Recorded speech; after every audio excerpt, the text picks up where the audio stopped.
जय हिंद दोस्तों।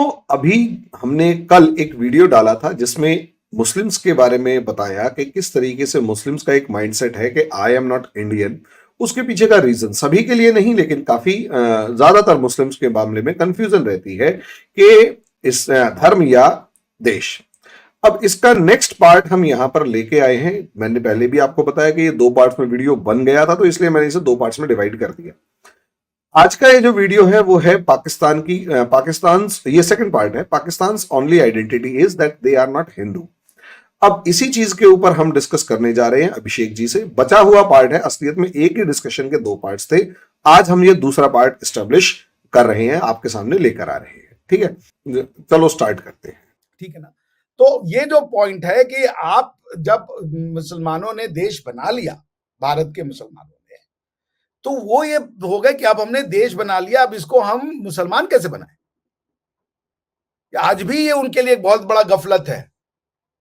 तो वो इनको ये पता कि मुसलमान कैसे बनाएं ये तो आंसर नहीं है। तो आपको पता है, आप एक स्कॉलर हैं, कि जब आप कोई चीज डिफाइन करना चाहते हो तो उसके दो तरीके होते हैं, पॉजिटिव डेफिनेशन और निगेटिव डेफिनेशन। पॉजिटिव डेफिनेशन होता है कि अभिषेक मिश्रा वह व्यक्ति जो कि पीएचडी किया हुआ है, हैम्बर्ग जर्मनी से, बनारस में पैदा हुआ था, फलाने मकान में, वो अभिषेक मिश्रा है। निगेटिव डेफिनेशन कि हर वो व्यक्ति जो पीएचडी नहीं किया हुआ है और बनारस में नहीं पैदा हुआ है, वो अभिषेक मिश्रा है। आप समझ रहे हैं। तो नेगेटिव डेफिनेशन में कि वो निगेटिव कर दो, बाकी जो बचेगा वो हो जाएगा, क्योंकि पॉजिटिव डिफाइन करना बहुत मुश्किल हो जाता है। तो भारत के मुसलमानों का डेफिनेशन निगेटिव है, लेकिन अरब के मुसलमानों का डेफिनेशन पॉजिटिव है। भारत के मुसलमानों का डेफिनेशन है कि हम हिंदू नहीं है तो मुसलमान हैं। अरबी डेफिनेशन है यह है कि हम अरबिक है और हमारे जो प्रॉफिट इस जन्म पृथ्वी पे आए, क्योंकि प्रॉफिट मोहम्मद भी अपनी टेरिटरी से इतना प्यार करते थे कि जब उन्होंने शुरुआत की रिलीजन की तो जेरूसलम की ओर मुंह करके उन्होंने कहा कि प्रेयर किया करो, बाद में उन्होंने कहा कि नहीं, मक्का की ओर करो। तो मक्का चूंकि उनकी सिटी है तो उनको मक्का से नफरत नहीं है। अब भारत का मुसलमान जो है वो ये नहीं कह सकता कि मक्का हमारी सिटी है। अब उसकी होली सिटी में बुत परस्ती हो रही है। अब वो अगर बनारस का मुसलमान है तो उसकी होली सिटी में जो उसका सबसे होलीएस्ट प्लेस है वहां बुत परस्ती है, उसको वो मान नहीं सकता मेरा है।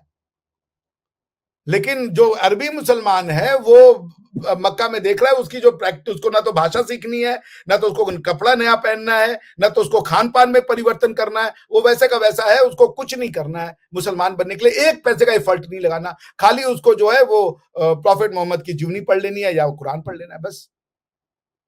जैसे हमारे आपके यहाँ जो हिंदू है उसको भाई पैदाइशी हिंदू है, उसको कुछ करना ही नहीं है। हमें आपको पता ही नहीं कि हिंदुइज्म होता क्या है, बस हम हैं, बस चल रहे जी। वेद में क्या लिखा है ना आपको पता है ना हमको पता है। ठीक है ना। तो पॉइंट ये है कि भारत का जो मुसलमान था वो इन कई थ्योरीज में गफलत का शिकार हो गया। तो उसको जब ये नहीं बताया पा रहे थे लोग कि मुसलमान, भारत का मुसलमान कौन है, उसकी आइडेंटिटी क्या सिर्फ मुसलमान की है, क्या वो अरबी मुसलमान बन जाएगा, तुर्की मुसलमान बन जाएगा, तो क्या उसको अरब में जाने के लिए वीजा नहीं चाहिए, क्या वो जब चाहेगा किसी अरबी लड़की से शादी कर लेगा, क्या वो अरब का हेड ऑफ स्टेट बन जाएगा, अरबों का वो खलीफा बन जाएगा, क्या कोई इंडियन मुसलमान कभी खलीफा बन सकता है। ये पूछो जाके कि क्या अरब एक हिंदी मुसलमान को खलीफा, वो इमामत तो करवा देंगे पर खलीफा मान लेंगे आपको कि आप उनके ऊपर रूल करो। जब पूरी लड़ाई इस्लाम में यह है कि प्रॉफिट मोहम्मद का जो ट्राइब का बंदा उनका इनहेरिटर होगा या उनकी बेटी से शादी किया हुआ बंदा उनका इनहेरिटर होगा, यही तो लड़ाई है शिया सुन्नी की। तो जब वो अपनी ट्राइब से जब बाहर किसी को नहीं देना चाहते, आप तो ना तो कुरैश हो ना तो अंसार हो, नाम भले लगा लो, आपको तो नहीं मिलेगी हेड। क्योंकि प्रॉफिट मोहम्मद की बात जो उनकी सक्सेशन को लेकर लड़ाई हुई वो तो ये थी ना कि भाई कुरैश का बंदा जो है वो बनना चाहिए प्रॉफिट मोहम्मद का सक्सेसर। तो आप तो कभी भी सक्सेसर नहीं बन सकते, आप कभी भी खलीफा नहीं बन सकते, आप हमेशा खलीफा के नीचे रहोगे। अरब आपको मानेंगे नहीं जब वो अपनी ट्राइब के बाहर नहीं मानने को तैयार हुए। और चूंकि उन्होंने अली को माना भी तो इसलिए माना क्योंकि भाई प्रॉफिट मोहम्मद ने कहा था कि हमारे परिवार से प्यार करना आपकी मैंडेटरी ड्यूटी है। तो वो मान लिया कि चलिए भाई, चूंकि जो अली हैं वो उनकी बेटी के हस्बैंड है। लेकिन आपका क्या रिश्ता है, आप इमामत वो करवा देंगे आपसे, मगर क्या वो आपको हेड ऑफ स्टेट बनाएंगे। अगर एक इस्लामिक उम्मा है तो, अगर एक नेशन है तो भारत में तो मुसलमान राष्ट्रपति बन गया, बट क्या सऊदी अरेबिया का राजा कोई भारतीय बन सकता है? ये तो बताओ ना, तुर्की का कोई राजा भारतीय बन सकता है? तुर्क तुमको मान लेंगे?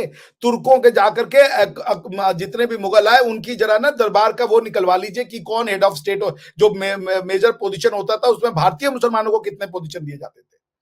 70% से लेकर 80% वो तुर्की मुसलमान होते थे या फारसी मुसलमान होते थे, 10-15% मुसलमान हिंदू होते थे और 5-10% मुसलमान होते थे लोकल ओरिजिन के, जिनको छोटा मोटा कोई रोल दे दिया जाता था।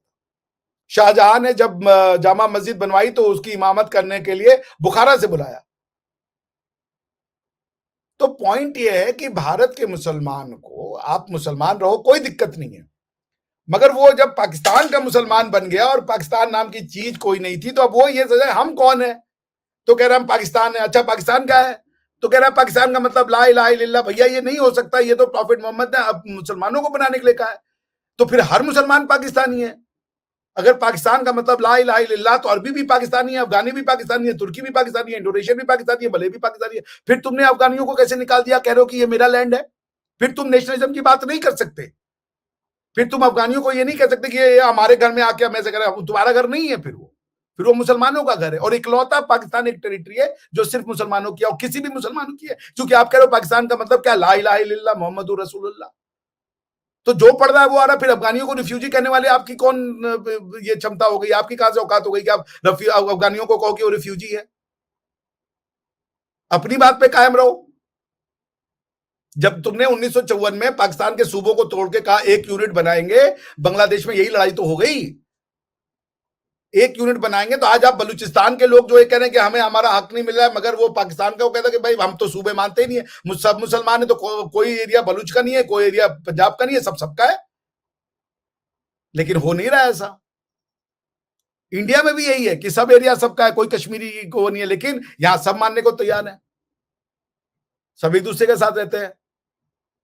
तो पॉइंट यह है कि जब पाकिस्तान के मुसलमान से पूछिए तुम कौन हो, तो वो बेचारा कंफ्यूज हो जाता है। वो ये कहे कि हम सिर्फ मुसलमान है, तो उसको अरबी उम्मत लेने को तैयार नहीं है अपने पार्ट में, अरबी आपको मुंह लगाने को तैयार नहीं है, अरबी आपको अगर आप बुलाते हैं तो वो कफील लगते हैं, क्योंकि उनके यहाँ जब आप कॉन्ट्रैक्ट काम करने जाते हो तो पासपोर्ट आपका कोई स्पॉन्सर होता है जिसको कफील कहते हैं, उसके यहाँ सरेंडर करना पड़ता है। अगर आप मुसलमान हो तो आपको जरूरत ही नहीं होनी चाहिए। इवन हज के लिए भी वो कोटा देते हैं आपको। अब तो उन्होंने कुछ एक सिटीज ऑफ पाकिस्तान को बैन कर दिया कि यहां सब वीजा नहीं देंगे। तो ये सारी चीजें नहीं समझ, अगर तुम सिर्फ मुसलमान हो तो हर वो कंट्री जो कहे मुस्लिम स्टेट है, तुम्हारा हक बनता है वीजा वहां पे नहीं लगना चाहिए। तुम कह रहे हो कि इंडिया वाले अगर बात करें तो तुम नेशनलिस्ट हो। आप जब पाकिस्तान बना रहे हो तो आप नेशनलिज्म की भी बात कर रहे हो और रिलीजियस यूनिवर्सलिज्म की भी बात कर रहे हो। दोनों कैसे बात कर रहे हो? आप क्या, कोई मुसलमान कभी रिफ्यूजी नहीं हो सकता? आपके पास राइट ही नहीं है, और फिर आप कह रहे हो अफगानी रिफ्यूजी है। कैसे रिफ्यूजी है भाई? तो पाकिस्तान के लोग जब ये कहते हैं कि पाकिस्तान का मतलब क्या, तो उनको पता ही नहीं है वो कौन है। तो वो इनका एक ही चीज हो सकता है डेफिनेशन, बाकी डेफिनेशन आप निकालिए वो सही है गलत है नहीं है। वो ये कहते हैं हम बस इंडियन नहीं है, गाय खाने के लिए परेशान है। वो पाकिस्तानी जो बोलिए कि वहां पे हमारे मुसलमानों के साथ जुल्म हो रहा है, उनको गाय नहीं काटने दे रहे। अरे भाई हद हो गई। आप जैसे ही मुसलमान, मान लीजिए मैं पिग खाने वाला बंदा था, सारी जिंदगी मेरी फैमिली ने पिग खाई, अब मैं मुसलमान बन गया, तो जब मैं अगर मैं पिग खा रहा हूं, जो मेरे घर वाले लोग खा रहे हैं, मैं मेरे साथ टॉर्चर हो रहा है, उनको भी पिग खाने से रोको, या वो जो पिग खा रहे हैं वो गलत कर रहे हैं। पॉइंट ये है कि हर कल्चर में किसी ना किसी जानवर को खाने से मना किया है। कोई कल्चर कह रहा है कि वो जानवर इसलिए मत खाओ कि वो गंदा है, कोई कल्चर कह रहा है जानवर इसलिए मत खाओ क्योंकि उसका दूध पी तो मां के तुल्य है। रीजनिंग अलग है बट आउटकम तो सेम है कि खाना नहीं है। तो पाकिस्तान का मुसलमान अपने कल्चर को समझता है कि मेरे मुसलमान होने के लिए गाय का खाना जरूरी है, because I am not a Hindu. आप समझ रहे हैं? अगर वो गाय ना खाए तो वो कंफ्यूज रहेगा कि यार हम गाय नहीं खा रहे, हम तो हिंदू हो गए। वो गफलत का शिकार है क्योंकि उसका कल्चर वही है। इसीलिए वो कहता है कि इसलिए मैंने कहा था कि जब आप कहते हो कि आई एम पाकिस्तानी, इसका मतलब है I am not an Indian, I am not a Hindu. यही है, और कोई डेफिनेशन आपकी संभव नहीं है। आप दिन रात बैठ के यहूदियों को गाली जाते हो। जरा पूछो पाकिस्तानियों से अपनी जिंदगी में कितने यहूदियों को देखा, जरा एक बार बता दो। हिंदुस्तान के मुसलमान से भी पूछ लीजिए कि जरा कितने यहूदियों से आपका कॉन्ट्रैक्ट हुआ अपनी लाइफ में, कौन से यहूदी ने आपको ठग दिया है? वो कहेंगे सारा यहूदी के ऊपर कंट्रोल है, ये सब चीज पे यहूदियों ने कंट्रोल कर रखा है। सो पॉइंट ये है कि हिंदुस्तान का मुसलमान उसको यदि बताए कि भैया आपके धर्म से किसी को प्रॉब्लम नहीं, आप करो, आप मॉस्क एक नहीं 100 ले लो और करो अपनी प्रैक्टिस, खुल के करो, अपने कल्चर को एक्सेप्ट करो। और सारी दुनिया ने मान लिया। सीरियंस ने क्या, सीरियंस अपना कल्चर छोड़ के इजिप्शियन बन गए, इजिप्शियंस क्या अपना कल्चर छोड़ करके सीरियन बन गए, दोनों ने अलग अलग रास्ते कर ली। क्या तुर्की जो है वो उन्होंने अरबों पे शासन किया, तो अरबों ने क्या तुर्की को मान लिया, तुर्कियों ने क्या अरबों को मान लिया। आप देखिए कमाल अतातुर्क, जब तुर्क टूटा, सल्तनत उस्मानिया टूटी, तो कमाल अतातुर्क ने कहा कि हम अपने लैंग्वेज का जो उनकी जो तुर्की लैंग्वेज है वो, जबकि जो आजकल तुर्की है उसका मेरे ख्याल से 3-4% पार्ट यूरोप में है, बाकी परसेंट पार्ट आज भी वो वेस्ट एशिया में है। लेकिन वो लिखने के लिए यूरोपियन लिपि का इस्तेमाल करते हैं, एबीसीडी का इस्तेमाल करते हैं अपनी लैंग्वेज को, अरबिक लैंग्वेज को नहीं यूज कर रहे हो। तो there is some lesson in it ना, कि तुर्की लैंग्वेज की अगर स्क्रिप्ट नहीं है और चूज करना था तो वो स्क्रिप्ट अलिफ बेते से कर सकते थे, नहीं किया उन्होंने रोमन एबीसीडी को अपना लैंग्वेज बनाया। तो मैं ये कहता हूं, इसीलिए मैंने कहा था कि आप पाकिस्तान के मुसलमान को अपना नेशन तो बताना पड़ेगा। और पाकिस्तान कोई नेशन नहीं है क्योंकि कह रहे हो पाकिस्तान का मतलब क्या, ला इलाहा इल्लल्लाह। तो जब तुम्हारा नेशन नहीं है, तुम्हारे पास कल्चर नहीं है, सिर्फ रिलीजन है, तो आप कल्चर तो जब जिस दिन डिटरमाइन करने जाओगे कल्चर, आपको पता चलेगा कल्चर तो हिंदू निकल गया। हमारे कल्चर में तो मूर्ति पूजा होती थी, हमारे कल्चर में तो मोहनजोदाड़ो है, योग है, आयुर्वेद है। अच्छा वो भी आयुर्वेदिक दवा खाते हैं मगर मानेंगे नहीं। आयुर्वेदिक दवा को वो खा रहे और यूनानी दवा के नाम से, यूनानी दवा वो आजकल प्रेफर करा, हालांकि यूनानी भी जो है वो ग्रीस की दवा हो गई। तो पॉइंट ये है कि इट्स अटर कंफ्यूजन। किसी को बैठना पड़ेगा और उनके स्कॉलर्स को ये कहना पड़ेगा हम हिंदू थे और हिंदुत्व बुरी चीज नहीं है, हिंदुत्व में कुछ कमियां रही होंगी, कास्ट सिस्टम बुरी व्यवस्था थी, जिन्होंने कास्ट सिस्टम को लगाया वो गलत चीज किया, पर वो फिलॉसफी की प्रॉब्लम नहीं है, वो सोशियोलॉजी की प्रॉब्लम है, उसको लॉ से ठीक कर लिया जाएगा। मैं प्रोफेसर बन गया यूनिवर्सिटी में, तो प्रोफेसर बुरा चीज नहीं है, मगर एज अ प्रोफेसर मैंने एक धंधा चला दिया कि मेरे घर में कोचिंग में आओ पढ़ो, तभी मैं तुमको अपने सब्जेक्ट में पास करूंगा। तो प्रोफेसरशिप की प्रॉब्लम नहीं है, प्रॉब्लम उस प्रोफेसर के सोशियोलॉजी में है। तो अब आप एक लॉ बनाओ कि कोई प्रोफेसर यदि यूनिवर्सिटी में पढ़ाता है, वो अगर प्राइवेट कोचिंग करेगा उसको पनिशमेंट मिले। ये तरीका है, प्रोफेसर को थोड़े तुम खत्म कर दोगे। तो अगर हिंदुत्व से आपकी ये प्रॉब्लम है कि कास्ट सिस्टम थी, तो कास्ट सिस्टम तो वर्ण सिस्टम था, और अगर कास्ट सिस्टम ने कुछ लोगों ने ऐसे लॉ बनाए जो मैन मेड लॉस थे, जिनमें उन्होंने कोई डिस्क्रिमिनेशन किया, तो हम रिजेक्ट करते हैं, नया लॉ बना करके उन लॉस को ठीक कर देंगे। मगर ब्राह्मणिज्म पर से तो बुरा नहीं है, ब्राह्मण का आइडिया बुरा नहीं है, एक ब्राह्मण तो बुरा हो सकता है, लेकिन ब्राह्मणिज्म कॉन्सेप्ट बुरा नहीं हो सकता। मैं एक ब्राह्मण हूं और मैं अपने ब्राह्मणिज्म के नाम पे लोगों का दुरुपयोग करूं, अपने से छोटा बड़ा कहूं, तो ये तो लोगों की प्रॉब्लम है। जैसे इस्लाम के लोग कहते हैं कि प्रॉब्लम इस्लाम में नहीं है, प्रॉब्लम मुसलमान में है। बेसिकली ये सारी चीजें हिंदू के लिए लगती है कि प्रॉब्लम हिंदूज में नहीं थी, हिंदुइज्म में नहीं था, प्रॉब्लम हिंदूज में था, उन्होंने इसका गलत इस्तेमाल किया। तो पॉइंट ये है कि पाकिस्तानी से आप पूछिए, उसको जिस दिन हिंदुत्व को वो मानेगा, और पाकिस्तान के स्कॉलर भी दिन रात हिंदुत्व को गाली दे रहे हैं, दिन रात वो हिंदुत्व को गाली दे रहे, बिना ये बताए कि हिंदुत्व ने क्या नुकसान किया इस्लाम का। इस्लाम हिंदुत्व के पास आया, हिंदुत्व इस्लाम के पास तो नहीं गया। तो हिंदुत्व ने किसी मुसलमान का क्या बिगाड़ा है? और अगर हिंदुत्व इतनी बुरी चीज थी, लोग कन्वर्ट हो गए हिंदुइज्म के मारे, तो आज क्यों नहीं हो रहे हैं? इस्लाम आज तो पूरी फुल छूट है। और ये छोड़िए, जब चलिए अभी तो मान लीजिए आपके लिए कॉन्स्टिट्यूशन है, रिजर्वेशन है, बहुत से बेनिफिट है, नहीं हो रहे।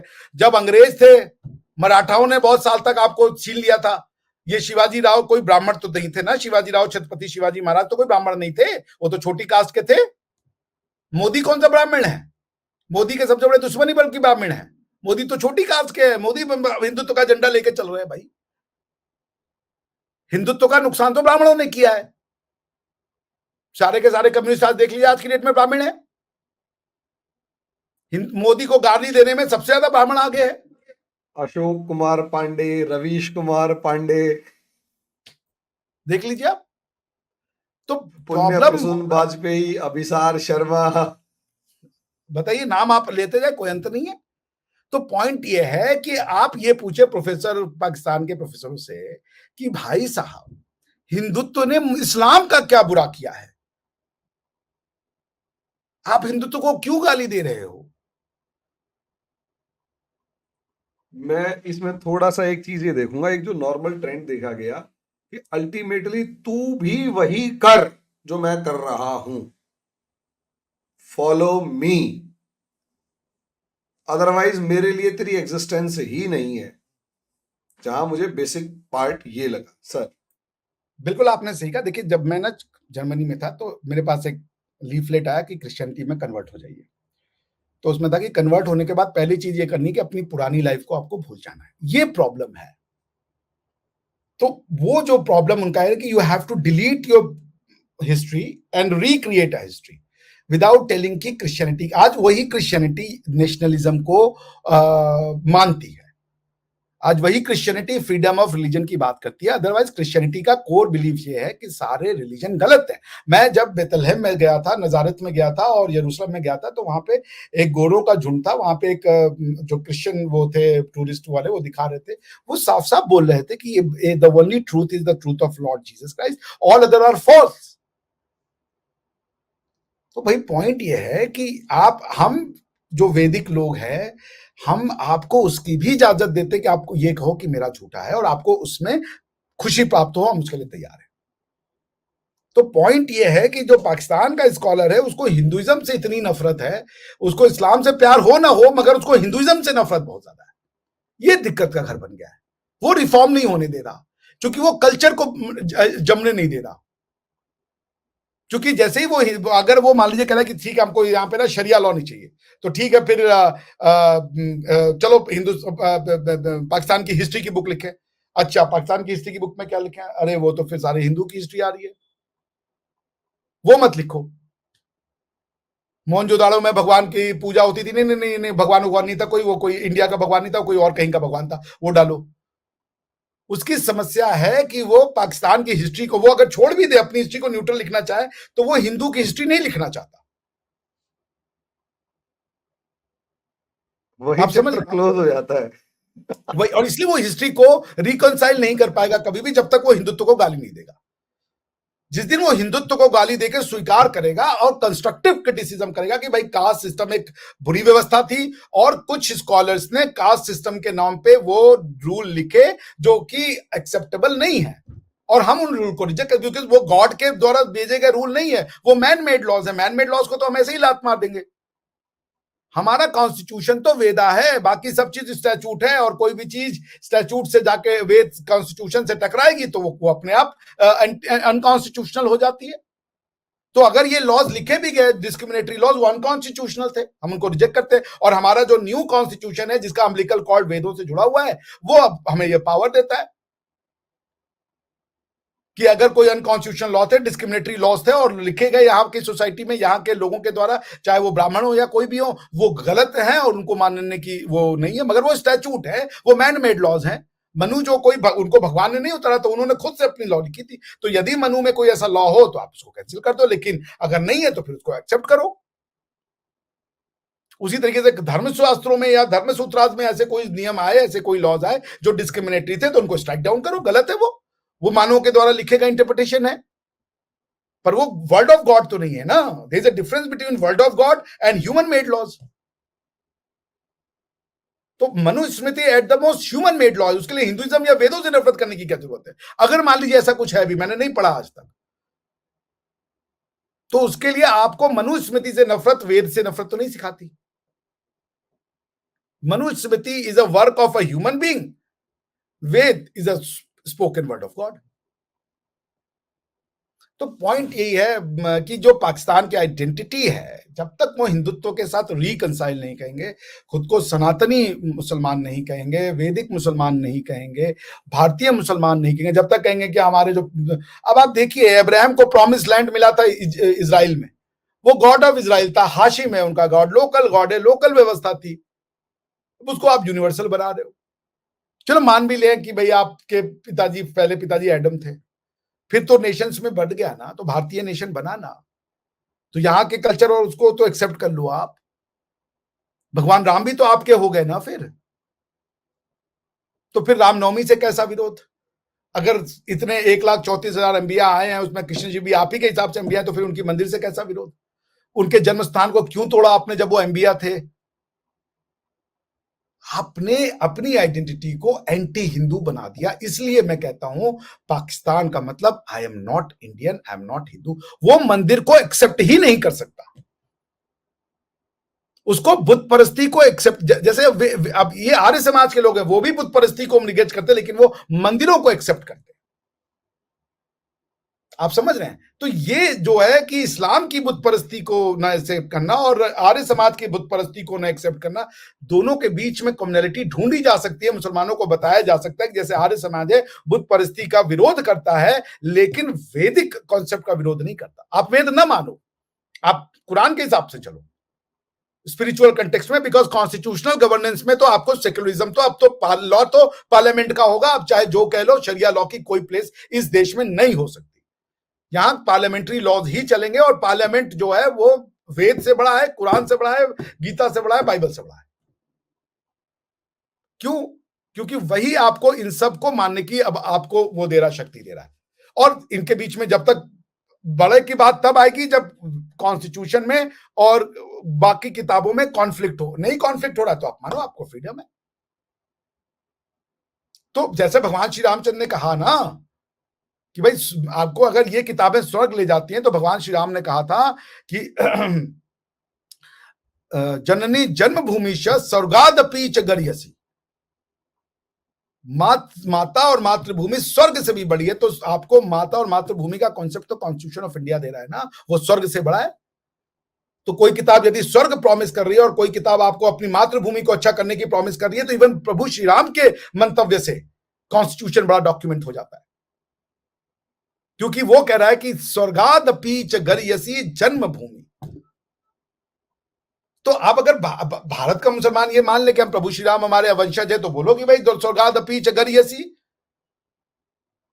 आपको तो ये मानना पड़ेगा ना, भारत के मुसलमान को बोलना पड़ेगा जननी एंड जन्मभूमि स्वर्गादपि च गर्यसी, यानी कि हम कुरान को मानेंगे, दिल से मानेंगे, लेकिन जहां कॉन्फ्लिक्ट हमारे देश और उसमें आएगा, तो फिर जननी जन्मभूमि हम उसको प्रिवेल करेंगे। इसी को सेक्युलरिज्म कहते हैं। कोई नहीं कह रहा कि आप अपना रास्ता छोड़ दो, और कोई कॉन्फ्लिक्ट नहीं आने वाला रिलीजियस बुक में, क्योंकि आपको फ्रीडम दे दी है, आपको जैसे रहना है वैसे रहो। तो पॉइंट यही है कि मैं ये बार बार दूसरे को उंगली मत करो। हाँ, आप अपनी कल्चर को, आप अपने कल्चर के साथ रिकंसाइल करो हिंदुत्व के साथ। अब मुसलमान होने का मतलब है कि तुम गाय खाते हो, गुड़ खाते हो, गोबर खाते हो, गाय का मूत्र पीते हो, तुम्हारे पास ताजमहल के अलावा कुछ दिखाने को नहीं था। अरे यार, फॉर गॉड सेक भाई, पहाड़ों को काट के मंदिर बना दिया, बिना सीमेंट के पहाड़ को काटा, जब निकला तो मंदिर। तुम कह रहे हो कि यहाँ पे आर्किटेक्चर नहीं था, ये हमको दे के आए थे ये। अब तुम कह रहे हो कि ये जो नोमैड लोग थे, जो तंबुओं में रहते थे, वो हमें शिल्पकला देने आए थे। सेंट्रल एशियन तंबू में रहते हैं और कह रहे वो हमें शिल्पकला देने आए थे। यार फॉर गॉड से कुछ तो सोचो भैया। Nothing against any Central Asian, they are lovely people, जो हुआ पास्ट में हुआ, बट ये थोप देना कि हमको सेंट्रल एशियंस ने वास्तुकला सिखाई, शिल्पकला सिखाई, यार ये तो जाति ना करो आप। पुराने मंदिर हैं, जब आप जाके तमिलनाडु में देख ले, मदुरई में देख ले, कोणार्क मंदिर देख ले, सन की मूवमेंट के हिसाब से टेंपल बनाए हुए हैं यार। तुम कह रहे हो यहां वास्तुकला नहीं थी? कैलाशनाथ टेम्पल, एलोरा वाले। Exactly exactly. अब आप ये सोचिए, ये देखिए जाति, देखिए हरि भाई, कि जो तंबू में रहने वाली कम्युनिटी है, उसको तुम कह रहे हो कि वो वास्तुकला लेके आई। वो कह रहा है कि हम तंबू में रहते हैं। मैंने कजाकिस्तान में गया, वहां वो लोग दिखा रहे थे ये तंबू है, देखिए हमारे पूर्वज इसमें रहते थे, मुश्किल से 300-400 साल पहले। कहीं उन्होंने कुछ एक पत्थर की इमारतें बनाई होंगी, वो बहुत खूबसूरत है, लेकिन ये कहना कि हमें उन्होंने सिखाया आर्किटेक्चर और शिल्पकला, दैट इज टू मच। तो जिस दिन भारत का मुसलमान मंदिर टाइप की कंस्ट्रक्शन बना करके भारतीय शिल्पकला की, सॉरी ऐसे बोलना चाहिए, भारतीय शिल्पकला की कंस्ट्रक्शन बना करके, हाँ ये पहाड़ को काट के बनाया गया है, इसमें एक पहाड़ को काटो और ये कंस्ट्रक्शन, और कह रहे हो कि हम दिखाने के लिए क्या था भाई, ये तो तुमने जाति की ताजमहल हमारी आइडेंटिटी बना दी। ये बनाओ, ये यूनेस्को में जाके दिखाओ लोगों को। और ये सोचिए जो लोग कह रहे हैं कि साइंस एंड टेक्नोलॉजी आज की दिन है, ये बिना साइंस एंड टेक्नोलॉजी के बन गया। ये इंजीनियरिंग क्या है? साइंस इंजीनियरिंग ही तो साइंस है। और उनको काटने के लिए जो औजार चाहिए वो टेक्नोलॉजी है।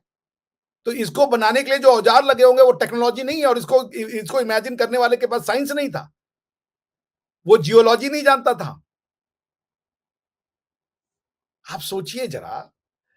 तो बात यही है कि कोई, मैं फिर कहूंगा, मैं भारतीय मुसलमानों से हाथ जोड़ के निवेदन करूंगा, आप अपना स्पिरिचुअल कंपस रिलीजन बिल्कुल रखें, अपनी हिस्ट्री को एक्सेप्ट करें। अब आप देखिए साहब, हम्पी का वो देख लीजिए आप, कोणार्क मंदिर देख लीजिए आप, और ये कहना कि हमें मुगलों ने सिखाया है ताजमहल बनाना।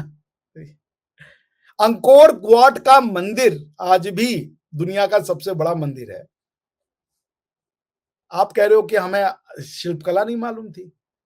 और मुझे ये बात अच्छी लगती है कि जब मैं गया कजाकिस्तान तो वो कह रहे हम तंबुओं में रहते थे और हमें पढ़ा दिया कि वो आए शिल्पकला बताए तुमको। सोचिए, वो कह रहा है हम नोमैड है, हम कभी घर एक जगह नहीं बनाते थे, हम कपड़े के तंबू और ये सब लेके चलने वाले लोग थे, और हमें क्या सिखा दिया उन्होंने आके तुम्हें शिल्पकला दी। उनके यहाँ कोई यूनिवर्सिटी नहीं मिलती, कह रहे उन्होंने यूनिवर्सिटी दी, उन्होंने नॉलेज दिया तुमको। ये कष्ट का है। यही भारतीय मुसलमान को सीखना पड़ेगा कि आपका कल्चर ये आर्किटेक्चर है, इसको मंदिर ना कहना चाहे ना कहें, आप मॉस्क इस आर्किटेक्चर में बना सकते हैं। सब आर्किटेक्चर है ह्यूमन के द्वारा क्रिएटेड। तो हम एक लोग हैं और हमारी हिस्ट्री एक है, और ये तो आप न माने वेदों को मत माने, आप न माने बुत परस्ती को न माने, हमारे आर्य समाज नहीं मानते, बहुत से लोग नहीं मानते। आप करें अपने स्टाइल में पूजा करें, ईद करें, वो करें, सब हम आपके साथ जाएंगे भाई, सवैयां हम बना के लाएंगे अपने घर से, हम बनाते भी है। अब मैंने दिया है अपने दोस्तों को रोजा इफ्तार, और आपने भी दिया होगा, मुझे पूरा यकीन है आप गए होंगे। तो आपको अब किस चीज, क्या हम ये मान लें कि हम गंदे लोग थे, नजस थे, तब आपको वो होगा? ये तो ठीक नहीं है ना। भारत एक विश्व गुरु का वो है, जीरो दिया, फिजिक्स दी, केमिस्ट्री दी, तारों की भाषा बताइए। आप कह रहे हो हम लोग हम गाय का मूत्र गोबर खाने वाले लोग हैं। ये तो जाति हो रही है यार। जीरो देने वाला इंडियन, मैथ, पाई की वैल्यू वेदों में है। आपको अगर नहीं पता तो पाई की वैल्यू भाई साहब, मैं आपको पढ़ के सुना दूंगा। पाई की वैल्यू वेदों में दी गई है, जीरो की वैल्यू दी गई है। अगर आप बोलेंगे तो मैं पढ़ देता हूं। सर ज्यादा दूर नहीं जाते, हनुमान चालीसा के वो जुग सहस्र जोजन पर भानु लील्यो ताई मधुर पल जानू, तुलसीदास मंदिर के बाहर बैठे बैठे लिख रहे हैं। नहीं, मैं चलिए उसको नहीं मानता, साइंस मैं नहीं मानता, चलो ठीक है। देखो मैं नहीं मानता, चलिए आपको उसके डाउट है कि चलो, लेकिन ये सुन लीजिए जो मैं पढ़ने जा रहा हूं। ये लिखा आज से 3,500 साल पहले, 49 सीईई। क्या लिखते हैं ये? चतुर्धिकम शतमष्ट गुणम द्वाष्टाशतथा सहस्राणाम आयुत द्वय विश्वभ्यासान्नो वृत्त परिणः। इसका क्या मतलब होता है? add 4 to 100, multiply by 8 and add to 62,000. This is approximately the circumference of a circle with a diameter of 20,000. In other words, pi is equal to 62,832 divided by 20,000, which is equal to 3.1416. आप समझ रहे हैं? And this, ये जो लिखा गया, ये लिखा गया 499 सी में आर्यभट्ट ने। और ये आपको ऋग्वेद के एक, जो ऋग्वेद में एक श्लोक आता है उससे प्रभावित है, जहां पे ये लिखा गया है, गोपी भाग्य मधुव्रातः श्रृंगाशोदधि संधिगः खल जीवित विखाताव गल गलहाला रसंधरः। मतलब substituting these letter with their corresponding numerals we get the value of pi. ठीक है ना? सो ऐसे आपको कितनी वो मिल जाएंगे जो आपको हमारी, आपने विष्णु पुराण पढ़ी है कभी? विष्णु पुराण आप पढ़ लें, उसमें आपको ये दिया गया है कि भाई ये जो 7 समुद्र हैं और ये हैं वो, उनके वर्णन दिए गए हैं। तो आप पढ़ तो लो अपनी किताबों को, उसमें कुछ वो लोग उस समय लिख रहे थे, उसको सही कर लो अगर कुछ गलत है। मैं ये नहीं कह रहा हूं कि उनको सब पता था, मगर वो स्टार्टिंग पॉइंट है हमारी जर्नी की, उनकी कुछ गलत थी तो उनके जो सही का सही लेके कुछ और जोड़ करके हम आगे बढ़ाएंगे। जैसे आज जब डेमोक्रेसी की बात होती है तो यूरोपियन ये कहता है कि हमारे डेमोक्रेसी की शुरुआत ग्रीस से हुई। हिस्टोरिकल आपका स्टार्टिंग पॉइंट हमेशा वो ग्रीस से ले जाते हैं। आपको भी अपना हिस्टोरिकल पॉइंट, मैं ये नहीं कह रहा हूं कि उन्होंने जो लिख दिया वो अब फाइनल है, उसमें कुछ ऐड या सब्सट्रैक्ट नहीं हो सकता, नहीं, ये कहने का मेरा, मैं रिसर्चर हूं, मैं इसको कैसे कह दूं। तो आप पाई की वैल्यू आज से 5,000 साल वैल्यू बता रहे हो, तो आप ये समझ रहे हो कि जो स्फीयर है उसकी क्या कैलकुलेशन होती है, उसको कैसे आप पाई के फॉर्म में डिवाइड कर सकते हो। आप यदि ताराओं की भाषा बता रहे हो, आज भी बिना वो लगन के आपके हमारे यहां शादी नहीं हो सकती। तो आप तो ये थे ना कि पॉइंट मैं फिर यही कह रहा हूं वो कि भारत के मुसलमानों को, पाकिस्तान के मुसलमानों को अपनी भारतीय रूट से जुड़ना पड़ेगा। अब अगर आप कुरान में साइंस डाल रहे हो, अपने यहाँ साइंस बताने के लिए कुरान की वर्सेस डाल रहे हो, तो वेद की भी वर्सेस डाल दो। कोई मना नहीं कर रहा कुरान की वर्सेस मत डालो, मगर वेद की वर्स भी डालो। पाई की वैल्यू है तो बता दो ऋग्वेद में लिखा हुआ था और ये हमारी हिस्ट्री है, मगर वो ये नहीं करेंगे क्योंकि वो इसको हिंदुत्व कहते हैं। वो जिस दिन कर देंगे हिंदुस्तान अखंड भारत उसी दिन बन जाएगा। Exactly, very good, that's what I am saying. तो इसीलिए ये अखंड भारत को बनाने से रोकने के लिए सो कॉल्ड उनके दिमाग में क्या है, वो अपने आप को कहते हैं the only definition of, let me finish it this way, the only definition of a Pakistani is that I am not an Indian, because the day he reconciles with his historical roots, consequence will be अखंड भारत। और अखंड भारत को रोकने के लिए अपने आप को खत्म करने पर तुले हुए हैं, अपने आप को इतना बर्बाद कर चुके हैं कि रोटी की लाइन में लगे हुए लेकिन रोटी नहीं मिल रही। एग्जैक्टली, और लास्ट में आना अखंड भारत में पड़ेगा। एग्जैक्टली। तो इसी के साथ आज सब समझ में आएंगी, तो वो जब समझेंगे तो अंत में अखंड भारत ही उस समझ का निकलेगा। बिल्कुल। तो इसी के साथ मैं सभी अपने हिंदुस्तानी मुसलमान भाइयों से और पाकिस्तानी मुसलमान भाइयों से एक बात कहना चाहूंगा कि हाथ जोड़ के कह रहे हैं हम लोग, कोई आपको वो नहीं कर रहा। ईमानदारी से अभिषेक भाई के इस लगभग 1 घंटे के लेक्चर को देखें और आप समझें कि रूट्स प्रॉब्लम्स की कहाँ है और असलियत में माइंडसेट कहाँ है, और यहां अगर आप एक बार समझ लेंगे तो आउटकम बहुत जबरदस्त होगा, ये समझ लें। तो अभी के लिए इतना ही। अभिषेक भाई बहुत बहुत धन्यवाद, आपने बहुत जगह पर मेरी आंखें खोल दी और अल्टीमेट लेवल पर मुझे बहुत सीखने को मिला। मेरे जो स्टूडेंट्स हैं और बहुत सारे, उनको तो अलग ही लेवल पर देखने को मिलेगा। तो अभी हम इस सेक्शन को यहीं समाप्त करते हैं, अगले वीडियो में अगले टॉपिक पर डिस्कस करेंगे और सर को लगातार परेशान करते रहेंगे। जी थैंक बिल्कुल, यू। Thank you.